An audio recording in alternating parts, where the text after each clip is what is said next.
దేవునికి మహిమ కలుగునుగాక. నశించిపోతున్న వారికి దేవుని సిలువను గూర్చిన వార్త ఎలా ఉంటుంది? వెర్రితనంగా ఉంటుంది. రక్షింపబడినటువంటి వారికి దేవుని శక్తిగా ఉంటుంది. దేవుని స్తోత్రం. నశించిపోయేవారు దేవుణ్ణి నమ్మరు. చూడండి, బైబిల్లో నుండి కొరింథీయులు రాసినటువంటి మొదటి పత్రిక 1వ అధ్యాయము 18వ వచనాన్ని చదువుకుందాం. సిలువని గూర్చిన వార్త నశించుచున్న వారికి వెర్రితనము గాని రక్షింపబడుచున్న మనకు దేవుని శక్తి. దేవునికి మహిమ కలుగునుగాక. చూడండి, సిలువను గూర్చిన వార్త నశించుచున్న వారికి వెర్రితనము గాని రక్షింపబడుచున్న మనకు దేవుని శక్తి అయి ఉన్నది. దేవుని స్తోత్రం. ఎవరికి వెర్రితనం అంట?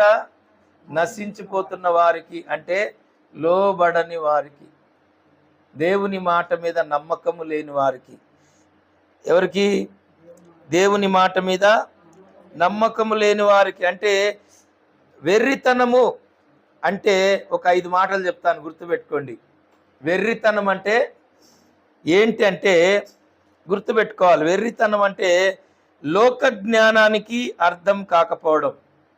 వెర్రితనం అంటే ఏంది? లోక జ్ఞానానికి దేవుని జ్ఞానం అర్థం కాదు. లోక జ్ఞానానికి దేవుని జ్ఞానం అర్థం కాదు. మనం ఎంత చెప్పినా కూడా దేవుని జ్ఞానము లోక జ్ఞానం కలిగిన వారికి అర్థమవదు. మనం ఎంత చెప్పినా కూడా ఆ మాటలు వారికి వ్యర్థంగాను వెర్రితనంగాను ఉంటాయి. దేవునికి మహిమ కలుగునుగాక. ఎలా ఉంటాయి? వెర్రితనముగాను వ్యర్థంగా ఉంటాయి. మనం చెప్తాము, ఎంత చెప్పినా కూడా. మరి నశించిపోయే వారికి సిలువ మార్గం అంటే సుఖాలు అనుకుంటారు. ఏమనుకుంటారు? సిలువ మార్గం అంటే ఏమనుకుంటారండి? సుఖం. సిలువ మార్గం అంటే సుఖం అనుకుంటారు. ఏదో సింహాసనం ఎక్కిస్తారు అనుకుంటారు. యేసుక్రీస్తు ప్రభుని నమ్ముకుంటే సింహాసనం ఇస్తాడు. యేసుక్రీస్తుని నమ్ముకుంటే ఏదో సుఖం దొరుకుతుంది. యేసుక్రీస్తు ప్రభుని నమ్ముకుంటే ఏదో సంపాదించేసుకొని బంగ్లాలు బిల్డింగ్లు కట్టేసుకొని కార్లలో తిరగచ్చు, హ్యాపీగా ఉండొచ్చు అని అనుకుంటారు. ఇవన్నీ కూడా సిలువ మార్గంలో ఉండవు. దేవునికి మహిమ కలుగునుగాక. సిలువ మార్గంలో ఉండేది ఏంటంటే నిత్య జీవం, పాప క్షమాపణ, నిత్య జీవం దొరుకుతుంది. అంటే మనం చనిపోయిన తర్వాత పరలోకానికి, మనము దేవుని రాజ్యానికి మన వారసులమై యుగ యుగాలు దేవునితో మనం కలిసి జీవిస్తాము, కలిసి పరిపాలన చేస్తాము. యేసుక్రీస్తు ప్రభు ఈ లోకానికి వచ్చింది కూడా అందుకే. దేవుని స్తోత్రం. అందుకనే లూకాసు వార్త 19వ అధ్యాయము 10వ వచనం చదవండి.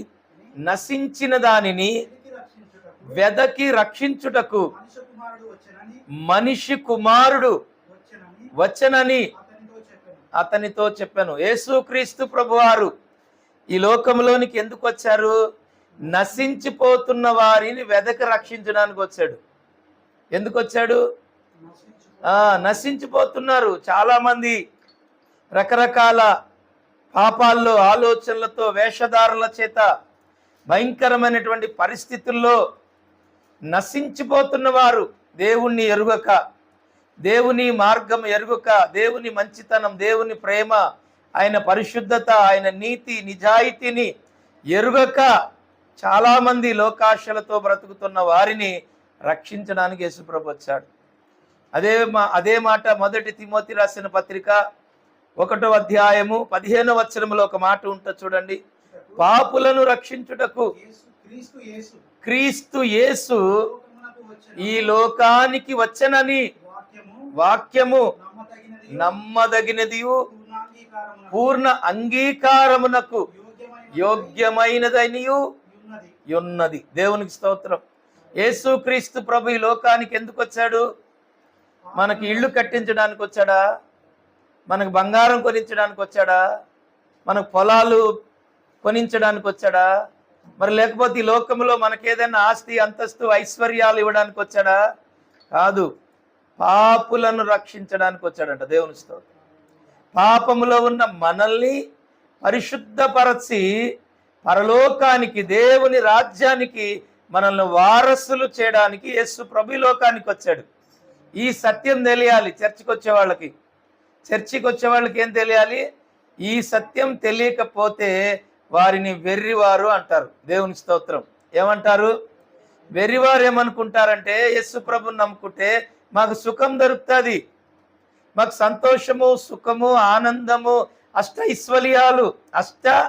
ఐశ్వర్యాలు, సుఖభోగాలు, ఇళ్ళు, వాకిళ్ళు, బంగ్లాలు, బిల్డింగ్లు ఇవన్నీ దొరుకుతాయి అనుకొని వస్తారు.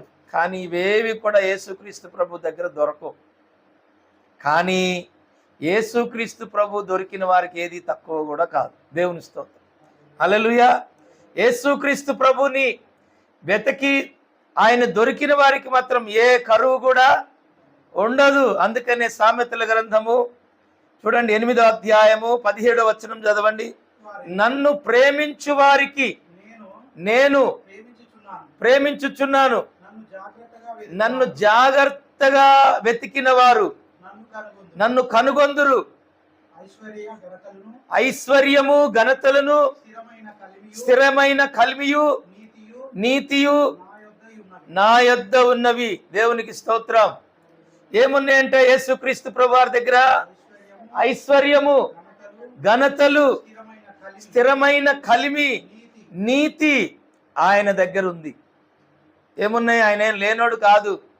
నువ్విచ్చే కానుకలకు ఆయన బ్రతికే దేవుడు అయితే కానే కాదు. చాలా మంది అంటారు మనం ఇస్తేనే బ్రతుకుతాడేమో యేసు ప్రభువారు అనుకుంటారు.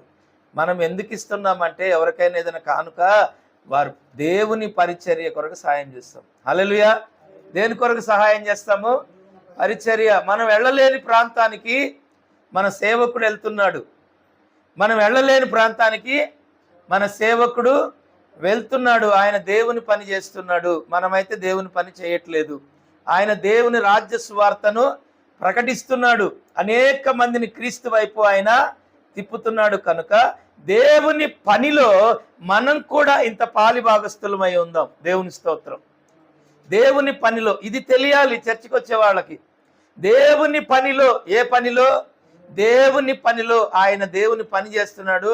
మనం ఇచ్చే 100 రూపాయల వల్ల ఆయన ఎక్కడైనా భోజనం చేస్తాడు, ఛార్జీకి వాడుకుంటాడు, ఓ ఛాయ్ తాగుతాడు, జ్వరం వస్తే ఓ టాబ్లెట్ వేసుకుంటాడు, లేదనుకుంటే వాళ్ళ కుటుంబంలో భార్యకో పిల్లలకి ఏదైనా ఆపుతుంటే పోషించుకుంటాడు.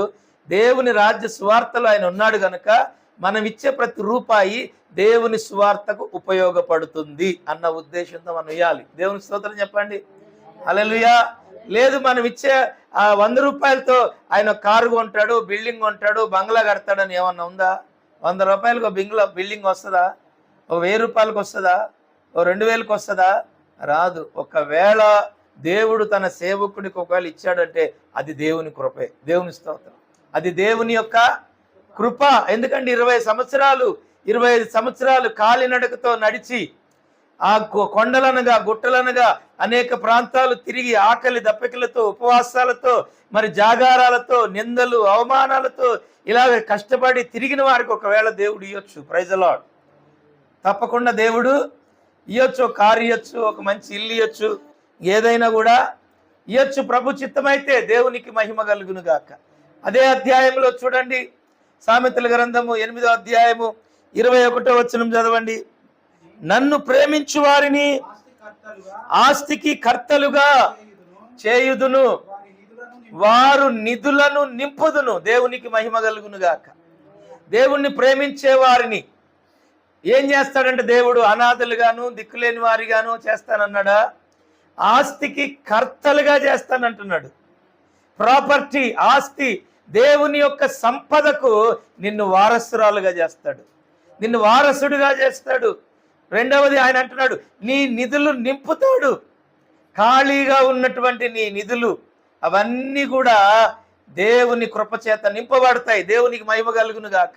కానీ ఇవన్నీ కూడా దేవుడు మనకి ఇవ్వడానికి లోకానికి రాలా, కానీ ఇస్తాడు. దేవుని స్తోత్రం.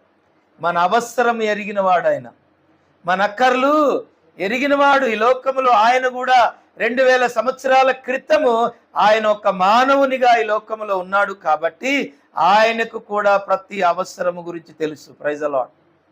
ప్రతి అవసరము తెలుసు ఆయనకి. ఆయన కూడా శోధించబడ్డాడు, నిందించబడ్డాడు, అవమానించబడ్డాడు, తృణీకరించబడ్డాడు. దేవుని మాట కొరకు నిలబడి దేవుని చిత్తము నెరవేర్చాడు. అందుకనే ఆయన బైబిల్ చెప్తుంది చూడండి, మా అపోస్తుల కార్యము 10వ అధ్యాయము 36వ వచనం చదవండి.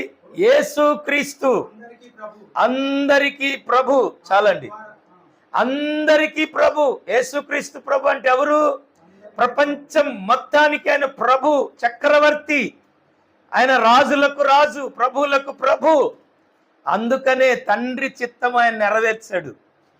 దేవుని చిత్తము ఎవరైతే నెరవేరుస్తారో వారు నిరంతరము సజీవులై నిలిచి ఉంటారు. ప్రైజ్ ది లార్డ్, హల్లెలూయా. దేవుని చిత్తం నెరవేర్చేవారు అంటే దేవుని కొరకు ప్రయాసపడేవారు. దేవుని కొరకు ఎవరు ప్రయాసపడతారో దేవుడు వారిని ఎన్నడూ సిగ్గుపరచడు, ఎన్నడూ కూడా అవమానపరచడు. ఒకవేళ మనుషులు తృణీకరించినప్పటికీ కూడా దేవుడు వారిని చేరదీస్తాడు. దేవునికి మహిమ కలుగునుగా. హల్లెలూయా చెప్తారా? దేవుడు వారిని చేరదీసి దేవుడు వారిని ఆశీర్వదించి ఆస్తికి కర్తలుగా చేస్తాడు. దేవునికి మహిమ కలుగునుగాక. ఆమేన్ చెప్తారా? చూడండి, మనము దేవుని జ్ఞానము లేని వారు, లోక సంబంధమైన వారు దేవుని సిలువను గూర్చిన వార్త వారు ఏమనుకుంటారంటే వెర్రితనం అనుకుంటారు. ఏమనుకుంటారు? వెర్రితనము. సిలువను గూర్చిన వార్త వెర్రితనము కాదు, రక్షణ పొందిన వారికి అది ఒక శక్తి. Praise the lord. రక్షణ నమ్మి బాప్తిస్మమును పొందిన వారికి ఏంటది? ఓ గొప్ప శక్తి. దేవునికి మహిమ కలుగునుగాక. రెండవది ఏంటంటే మానవ అహంకారానికి ఒక దెబ్బ. దేవుని స్తోత్రం. చూడండి, మానవులకు చాలా మందికి అహంకారం ఉంటుంది. దేవుని గురించి చెప్తే వాళ్లకు వినబుద్ధి కాదు. వారికి ఉన్నటువంటి అహంకారమును బట్టి ఏమండి, నా కష్టముతో నేను మోక్షము సంపాదించుకుంటాను అనుకుంటారు. ఏమనుకుంటారు?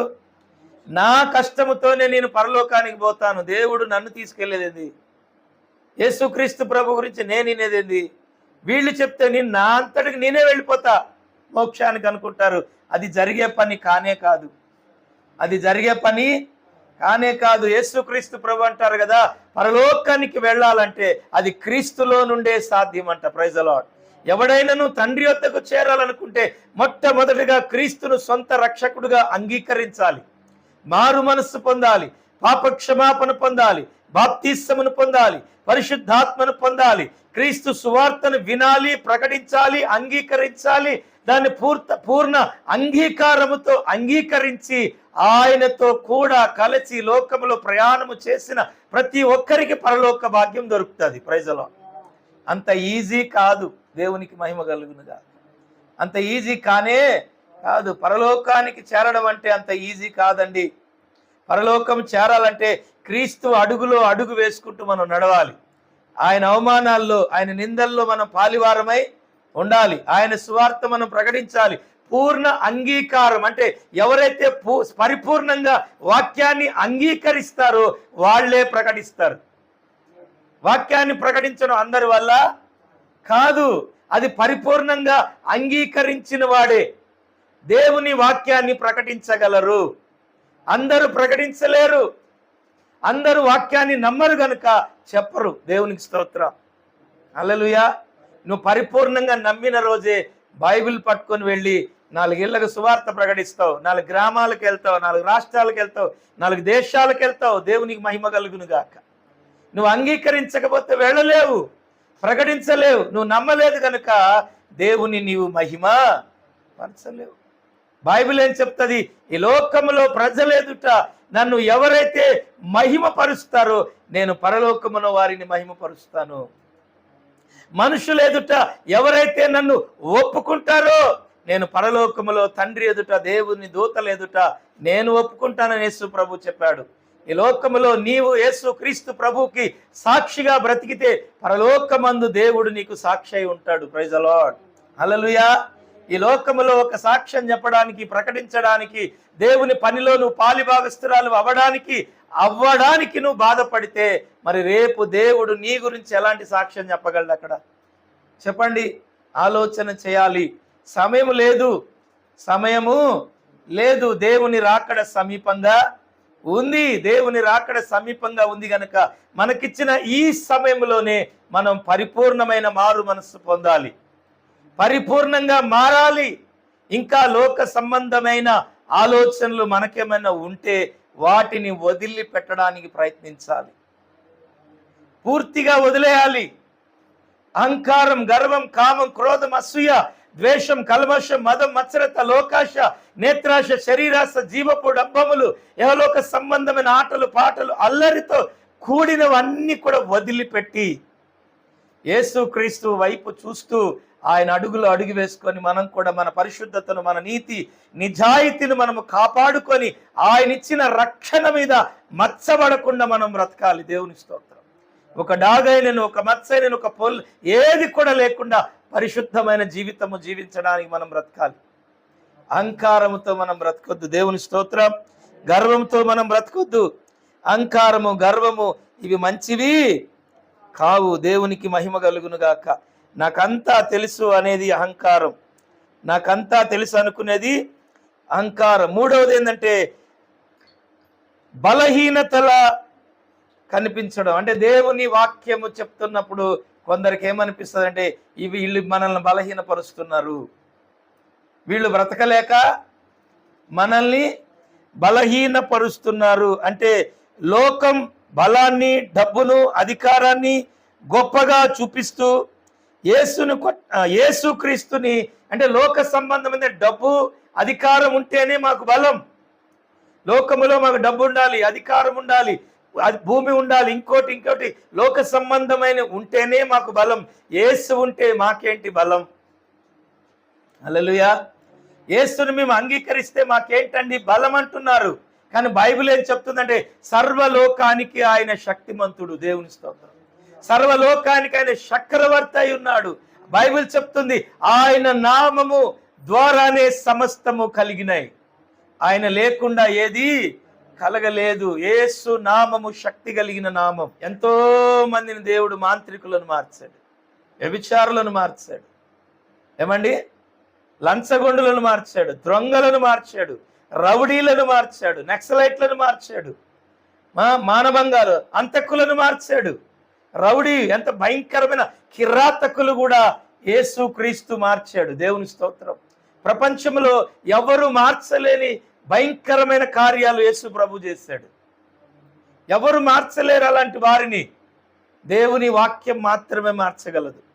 యేసుక్రీస్తు ప్రభు తన ప్రాణాన్ని పెట్టింది కూడా వాళ్ళ కోసమే, తన ప్రాణాన్ని అర్పించింది వాళ్ళ కోసమే. అందుకనే ఆయన పాపులను రక్షించడానికి వచ్చాడు, నశించిపోతున్న వారిని వెదకి రక్షించడానికి ఆయన ఈ లోకానికి వచ్చాడు. ఆయన అంటాడు మనుషులు చెయ్యజాలనిది ఏదైనా ఉన్నదంటే అది దేవుడు ఒక్కడే చేయగలడు. Praise the lord.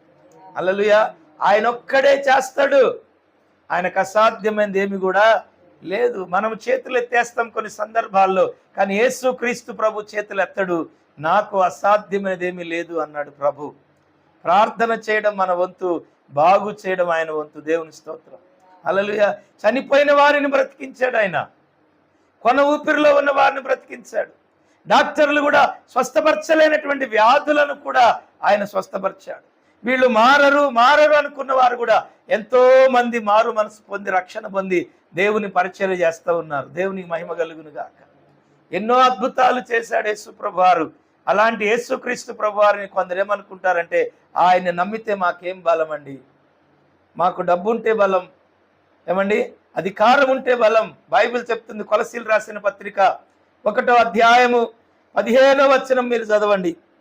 ఆయన అదృశ్య దేవుని స్వరూపి అయి సృష్టికర్తకు, సర్వ సృష్టికి ఆది సంభూతుడై ఉన్నాడు. ఆయన ఎవరు? సర్వ సృష్టికి ఏమై ఉన్నాడంట? ఆయన ఆది సంభూతుడై ఉన్నాడంట. దేవుని స్తోత్రం.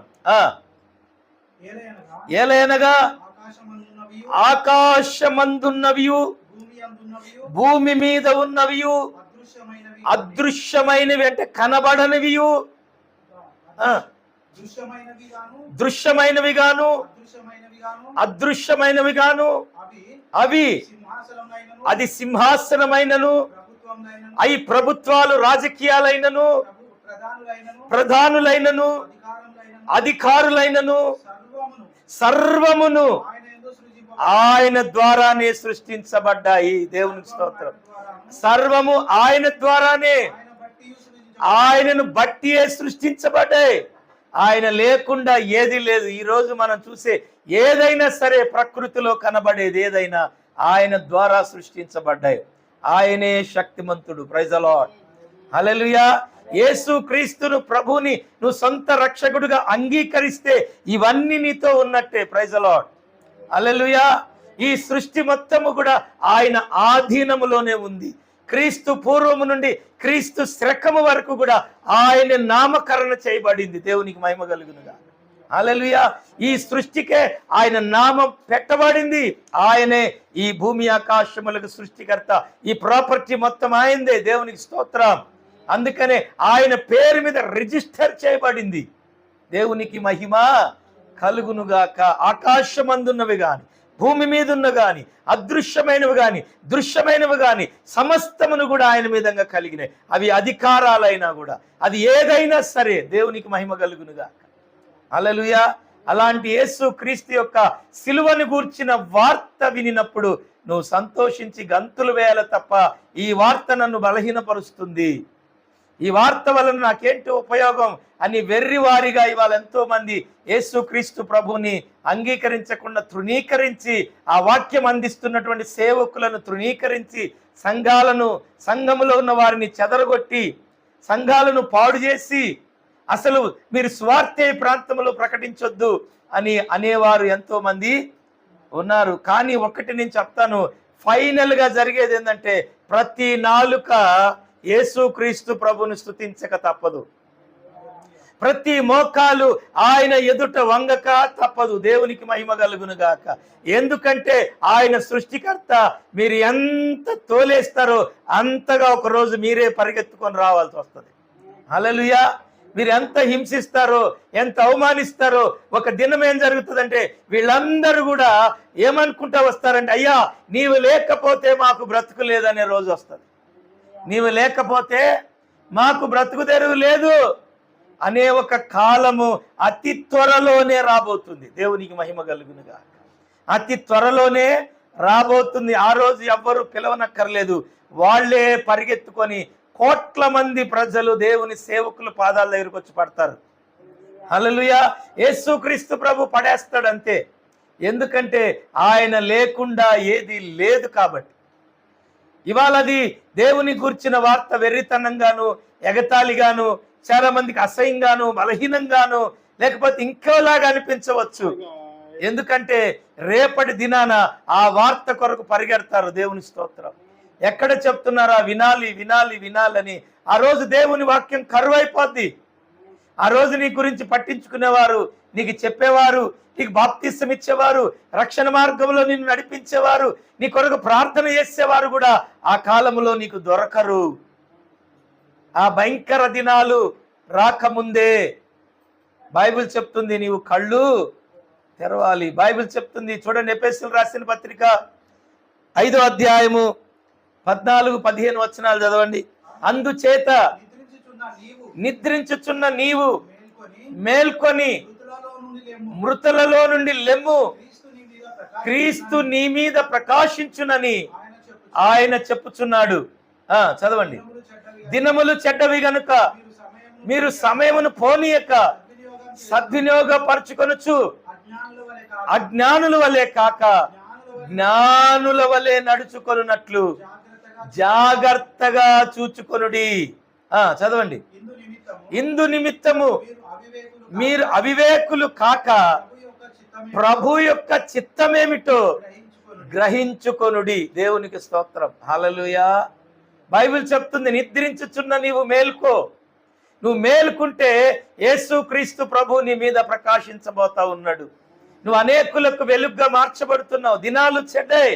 ఇక రాబోయే దినాలన్నీ కూడా నీకు అనుకూలంగా ఉండవు.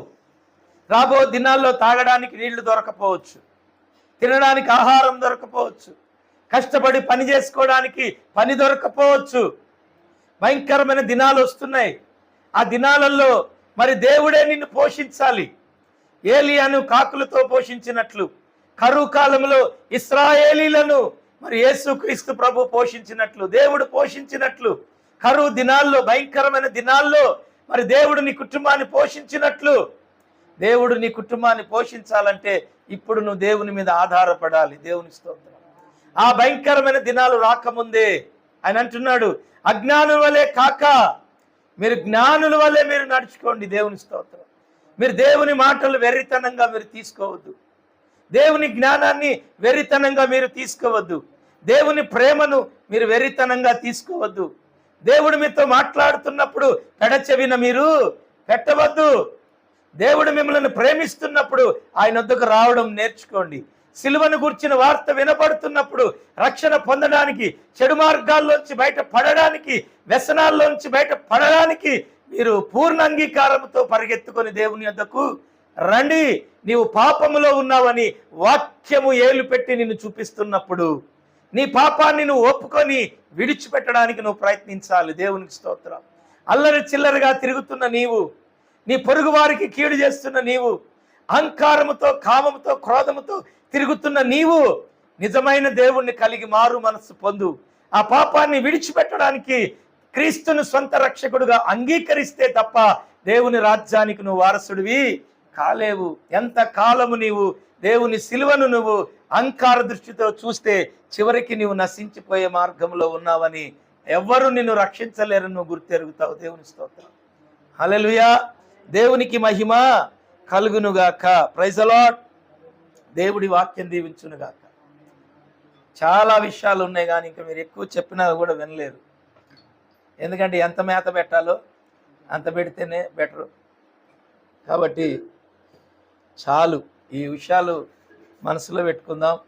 యేసుక్రీస్తు యొక్క సిలువను గూర్చిన వార్త చాలా విలువైన వార్త. దేవుని స్తోత్రం.